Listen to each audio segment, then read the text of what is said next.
Hi everyone, nice to see you all again. Looking for a little bit of a hand here, mainly for your opinions as to what other drawing or writing implements I could be using to try and keep going with the creativity of the YouTube channel.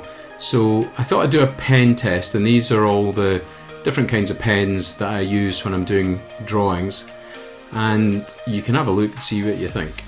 So first up, micron Pigma.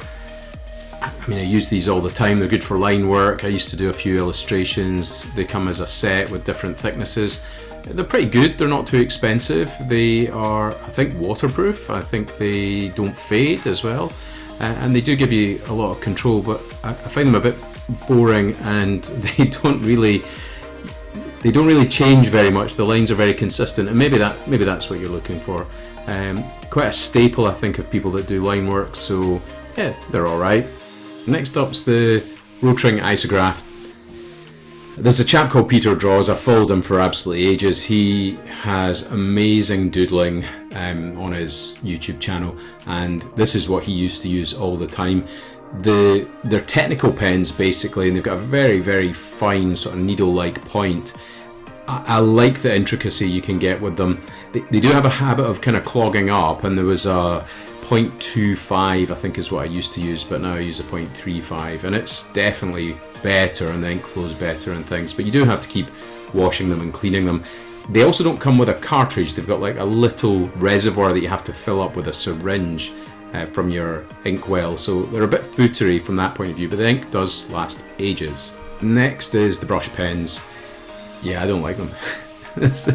I've got nothing else to say. I don't really like them. So yeah, some people like them. I don't. I think, yeah, they're not great. Okay, so ballpoint. This is unbelievable. This ballpoint came in a pack of 10 and it cost 64 pence. So basically 6 pence, 6.4 pence per pen. You know, they get a bit of a hard time, I feel, but they're really good because you can do lots of different shading. I don't know, they just seem to be everywhere. So I suppose if you are going to start doing any kind of drawing, use a ballpoint pen because they're all over the place. They don't really smudge. You can, as I say, they can do shading. They're pretty reliable. They last for ages, and they cost next to nothing. So really useful place to start. As I said, this ballpoint pen was definitely terrible. It took a while to get the ink even to come out of it, but for 6 pence I can't complain. So next up, acrylic pens. These are sort of paint pens. I guess you get different kinds like Posca and stuff like that, but they're quite nice for doing highlighting. I find that the white one is very good for highlighting, so tend to hang on to those. So the dip pen.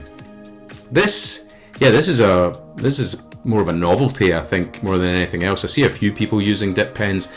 This one isn't good. It looks nice, but it's pretty terrible. It doesn't hold the ink very well. I think if I was to use it loads, it would probably dispense the ink a wee bit better, but the ink tends to get stuck on the glass, and you have to hold it really quite vertically to get the ink to come off onto the page. That said, it looks good. It seems to do a reasonable job sped up, but you can't hear me shouting and swearing at it and then having to keep dipping it in the blooming bottle of ink all the time. It's alright. I don't think I'd ever buy another one. Maybe one of those calligraphy ones with the metal points, but certainly not one of these glass ones, which I think are more of a gimmick than anything else. But, you know, I'll probably keep it and use it now and again. It's a bit interesting to use, but it doesn't really lend much, I don't think, to the actual drawings. Yeah, this is going on for ages, this one. Actually, I don't know what else to tell you about dip pens. I didn't realise this was such a long drawing. Maybe it was the dip pen. The dip pen took so long to draw the damn drawing that now I've got ages to talk about dip pens, and I've got nothing else to say about dip pens.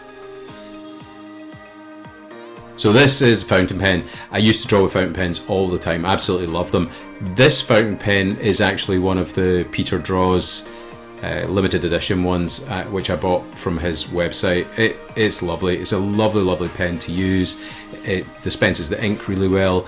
The nib's a bit too thick for my liking. I probably liked a thinner one, and there's no way to see how much ink is left because you'd sort of turn the back of the pen and suck the ink up into the actual pen itself. But other than that, it's a wonderful pen. Love drawing with it. Alcohol markers, they are yeah, they're just marker pens. They're good for doing colouring, shading, manga, cartoon type stuff. I've got a bunch of them. I haven't got any expensive ones. I've used these Ohuhu, I think they're called, ones for ages for colouring. They're really good. So that's my lot. Tell me what you think. Tell me what you'd like me to try and use. Oh, that's me dropping the pen all over the place there. And I'm happy to try other things. Keeps it interesting. And I hope you've enjoyed watching this. Rambling again, me rambling, ramble. And I'll see you in the next video. Bye.